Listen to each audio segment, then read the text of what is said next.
नमस्कार प्यारे विद्यार्थियों, गुड मॉर्निंग। आशा करते हैं आप अच्छे होंगे। विजय पिंगोलिया क्लासेज में आप सभी का स्वागत है। मैं आपके साथ विजय पिंगोलिया।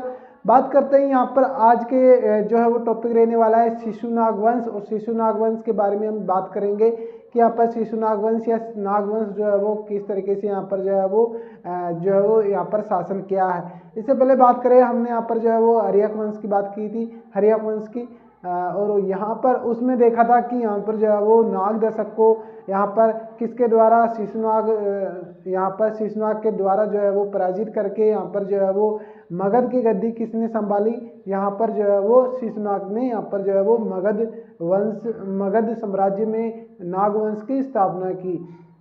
तो कब की, अगर टाइम के बारे में बात करें तो टाइम हमें क्या देखने को मिलता है, समय हमें जो देखने को मिलता है, समय हमें यहाँ पर जो है वो देखने को मिलता है। क्या समय हमें देखने को मिलता है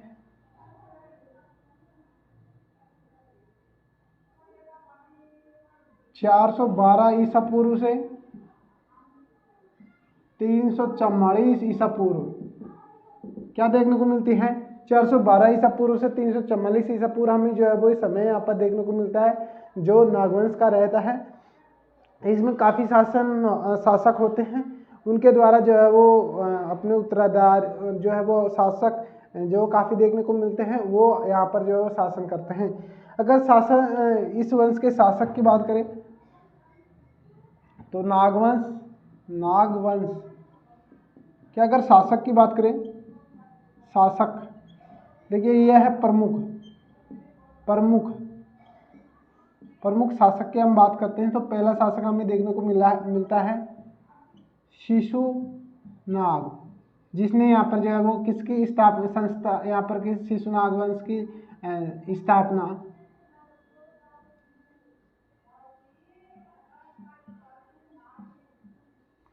किसकी शिशुनाग वंश की जो है वो स्थापना करता है, कहाँ पर, मगध में।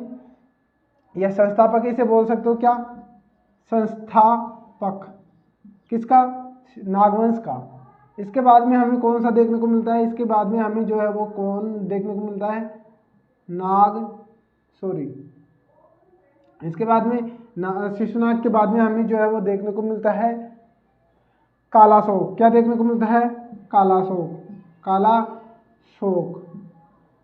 और कालाशोक के बाद में हमें जो है वो एक अंतिम देखने को मिलता है, इसका अंतिम, इस शासक का वंश का जो है वो अंतिम देखने को मिलता है नंदवर्धन। कौन देखने को मिलता है, नंदवर्धन। ये अंतिम है, क्या है, अंतिम शासक। देखिए यहाँ पर बीच में और भी होते हैं, बट जो है वो इतनी ज़्यादा खास नहीं है, तो आपको अंतिम याद रखना है, 3 याद रखना है, शिशुनाग, कालाशोक और नंदवर्धन या नंदीवर्धन। ये नाम आपको याद रखने हैं। इसके अलावा अगर बात करें तो यहाँ पर और क्या देखने को मिलता है, और हमें जो है वो देखने को मिलता है, शासन के समय के बारे में बात हो गई, 412 से 344 तक यहाँ पर जो है वो नागवंश का यहाँ पर जो है वो देखने को मिलता है, नागवंश। इसमें अगर बात करूँ प्रथम शासक के बारे में, किसके, प्रथम शासक कौन होता है, शिशुनाग। तो शिशुनाग क्या होते हैं, यहाँ पर जो है वो संस्थापक होते हैं, संस्थापक होते हैं। और संस्थापक के साथ साथ में हमें और क्या देखने को मिलता है, जो है वो राजधानी, इन्होंने 2 राजधानी बनाई थी। क्या राजधानी बनाई थी, 2 राजधानी मगध की। पहली की बात करें तो पहली हमें जो है वो देखने को मिलती है गिरिवज्र, जिसे क्या बोला जाता है, पाटलिपुत्र,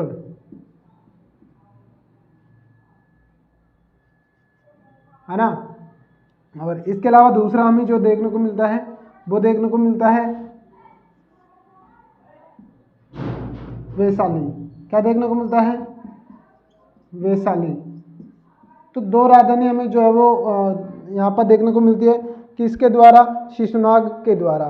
तो यहाँ पर संस्थापक हो गया, संस्थापक के अलावा 2 राजधानी यहाँ पर जो है वो देखने को मिलती है। और कौन से वंश को पराजित किया था इसने, कौन से वंश को पराजित किया था अगर बात करें तो यहाँ पर हर्यक वंश के अंतिम शासक क्या नाम देखने को मिलता है? अंतिम शासक हमें जो है वो कौन देखने को मिलता है? नागदशक को पराजित कर गद्दी पर बैठे। क्या? गद्दी पर बैठे। तो ये हमें देखने को मिलता है। और इसके अलावा हमें और क्या देखने को मिलता है? अगर बात करें शिशुनाग के में तो 2 राजधानी हमें देखने को मिली। इसके अलावा पराजित करके गद्दी पर बैठे थे किसको? नागदशक को। और ये क्या थे? एक अमात्य, यहाँ पर क्या थे? अमात्य। क्या थे? ये एक अमात्य थे। किसके काल के? किसके शासन काल में? नागदशक के काल, नागदशक शासक के क्या थे? एक अमात्य थे जो क्या किया? नागदशक को पराजित कर दिया और उसके बाद में गद्दी पर बैठ गए। इसके अलावा और हमें क्या देखने को मिलता है? इसके अलावा और हमें यहाँ पर एक बात और देखने को मिलती है। एक यहाँ पर बात क्या है अगर बात करें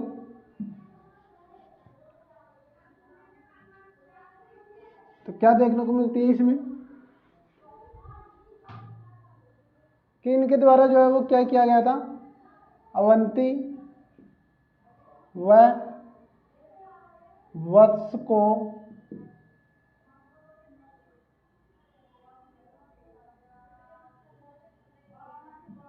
जीतकर मगध में मिला लिया। किस किस को? अवंती और वत्स को। क्या हुआ? अवंती और वत्स को क्या किया गया? जीत लिया गया।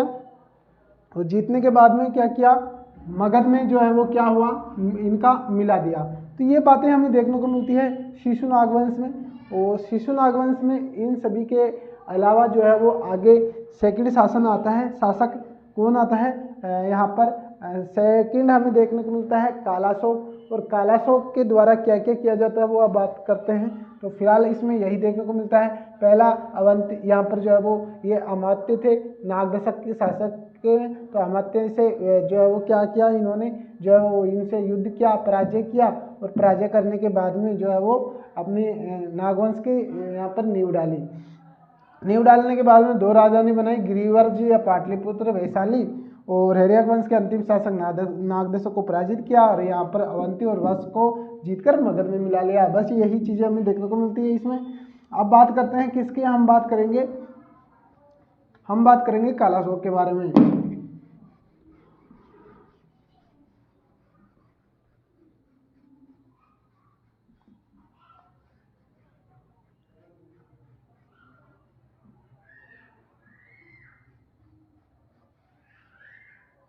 किसके बारे में बात करेंगे? कालाशोक। तो कालाशोक के बारे में हम बात करेंगे। तो कालाशोक जो है वो यहाँ पर जो है वो आने के बाद में, कालाशोक के बाद में यहाँ पर क्या देखने को मिलता है? इनके द्वारा जो है वो 2 राजधानी जो पहले बनाई गई थी किनके? शिशुनाग के द्वारा जो है वो 2 राजधानी बना दी गई थी। तो उसकी जगह वापस से पुनः यहाँ पर जो है वो किसको बना लिया गया? पाटलिपुत्र को राजधानी बनाया। तो पुनः यहाँ पर जो है वो पाटलिपुत्र को जो है वो राजधानी बनाया। इसके अलावा बात करें और क्या देखने को मिलता है तो यहाँ पर और हमें देखने को मिलता है कि कालाशोक के द्वारा क्या किया गया। देखिए कालाशोक के शासनकाल में ही बुद्ध के जो है वो सेकंड जो है वो क्या हुई थी? बौद्ध संगीति या सभा यहाँ पर जो है वो किसके शासनकाल में देखने को मिलती है? कालाशोक के शासनकाल में ही देखने को मिलती है। तो पुनः राजधानी बना लिया। इसके अलावा जो है वो क्या देखने को मिला? तो हमें बौद्ध संगीति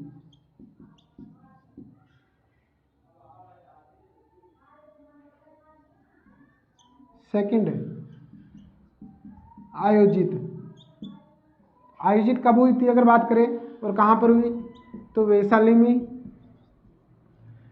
में हुई। और कब हुई अगर बात करें तो हमें देखने को मिलती है 383 ईसा पूर्व। कहाँ पर हुई, जो है वो वैशाली में 383 ईसा पूर्व में। और इसके अलावा और हमें क्या देखने को मिलता है, इसके अलावा हमें देखने को मिलता है कि इस बौद्ध संगीति में, यानी सेकंड जो बौद्ध संगीति हुई थी, ये सेकंड हुई थी। इसमें क्या हुआ कि यहाँ पर जो है वो दो संप्रदायों में यहाँ पर जो है वो बट गए थे, अनुयायी थे। वो क्या हुआ, यहाँ पर मतभेदों के चलते दो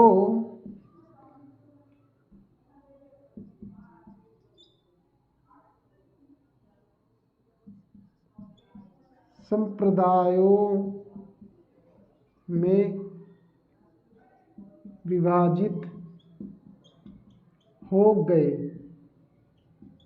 कितने भागों में, दो संप्रदायों में विभाजित हो गए। अगर बात करें पहला कौन सा था, तो पहला हमें देखने को मिलता है, पहला और दूसरा। तो पहला हमें जो देखने को मिलता है, यहाँ पर बोला जाता है पूर्वी पंथी, या फिर एक हमें देखने को मिलता है, और एक हमें यहाँ देखने को मिलता है पश्चिमी पंथी।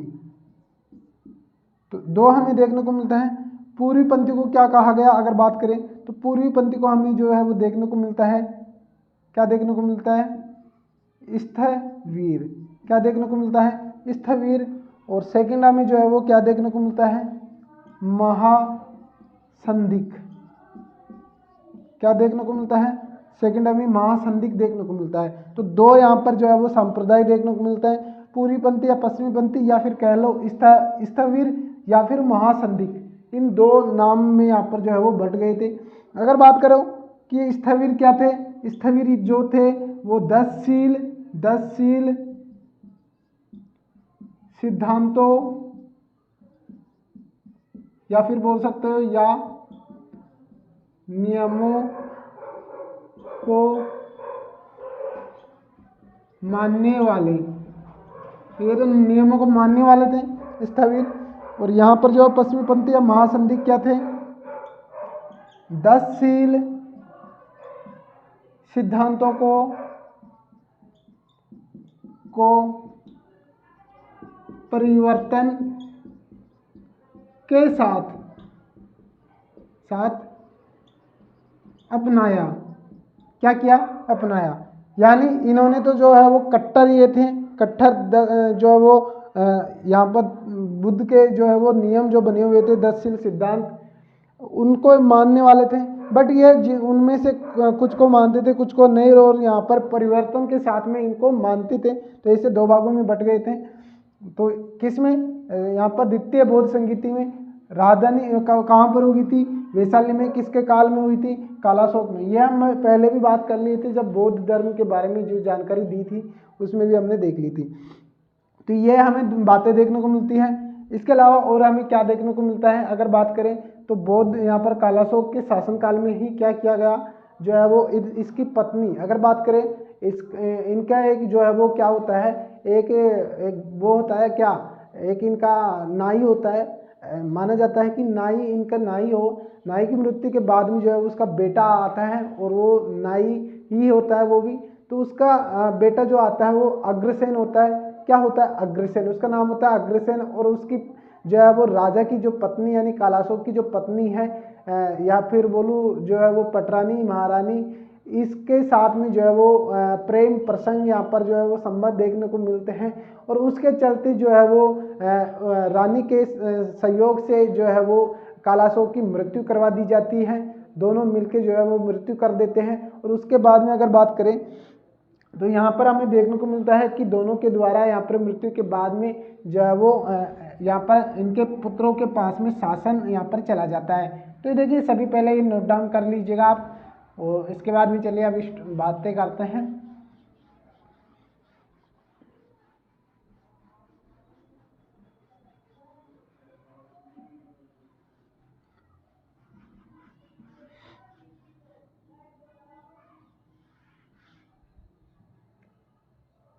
आगे बढ़े तो हमें यहाँ पर देखने को मिलता है कि कालाशोक की पत्नी के साथ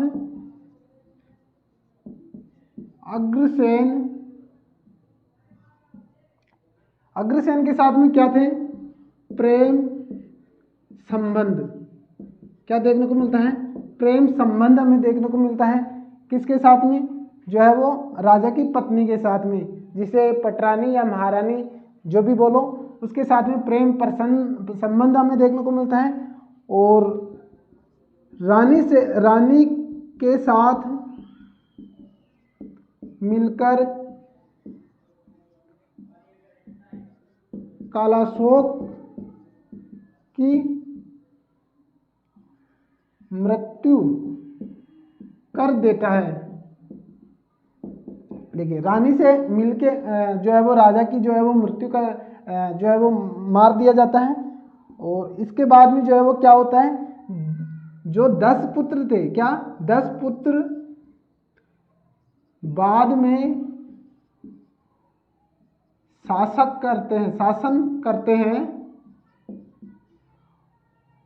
करते हैं। और इन जो 10 पुत्र थे ये शासक करते हैं। इनका क्या हुआ, बाद में क्या बन गया? ये संरक्षक। क्या बन गया? 10 पुत्रों का क्या हुआ? 10 पुत्रों का संरक्षक बन गया। क्या बन गया? संरक्षक। कौन बन गया? अग्रसेन। कौन बन गया? अग्रसेन। कौन बन गया संरक्षण? अग्रसेन। तो किसके? 10 पुत्रों का। और रानी से मिलकर इन रानी को पता ही नहीं चला और इन पुत्रों को भी अग्रसेन के द्वारा मार दिया गया। धीरे धीरे मार दिया गया। क्या कर दिया गया? मार दिया गया। तो 10 पुत्रों को भी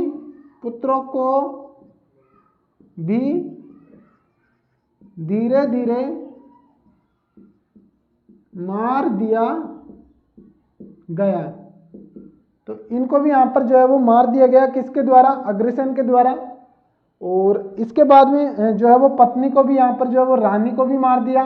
रानी को भी मारा, यानी रानी को मार दिया। सभी का खेल खत्म। उसके बाद में बात आती है, जैसे ही मारता है रानी के, और लास्ट वाला जो है वो अंतिम शासक कौन देखने को मिलता है? देखिए, अंतिम शासक हमें देखने को मिलता है नंदवर्धन।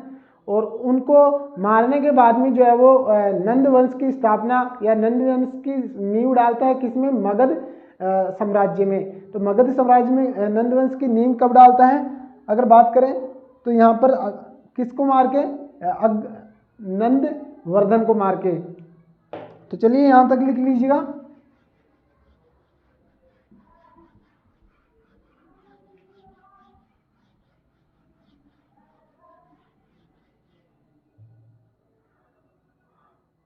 तो यहाँ पर कालाशोक की हमने बात कर ली, 10 पुत्रों को मार दिया। इसके बाद में शासक बनता है कौन?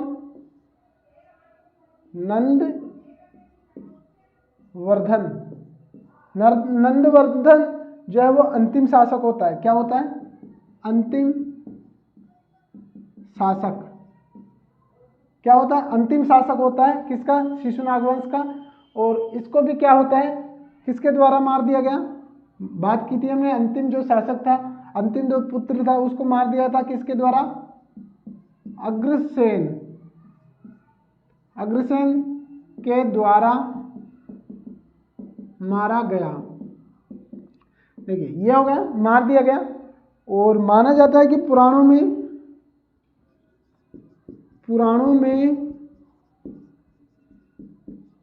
अग्रसेन को क्या कहा गया? अग्रसेन को महापद्म नंद कहा जाता है, जो नंद वंश की नींव मगध में डालते हैं। तो नंद वंश का नींव जो किसके द्वारा डाला गया? अग्रसेन, या फिर बोले महापद्म नंद के द्वारा जो है वो डाला गया। पुराणों में महापदम नंद नाम मिलता है हमें देखने को। और यहाँ पर अंतिम शासक जो होते हैं नंदवर्धन का जो है वो अग्रसेन के द्वारा मार कर जो है वो नंदवंश की स्थापना करते हैं। तो नंदवंश के स्थापना के साथ में आप मान सकते हो कि नंदवंश के संस्थापक भी कौन होते हैं? कौन होते हैं? महापद्मन नंद, महापद्म नंद।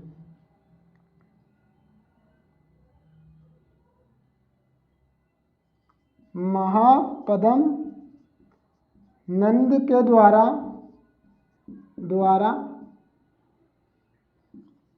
नंद वंश की स्थापना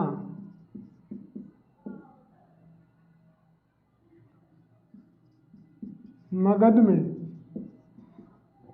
तो ये चीजें हमें देखने को मिलती है। फिलहाल देखिए सारी इन्फॉर्मेशन मैंने बता दी है।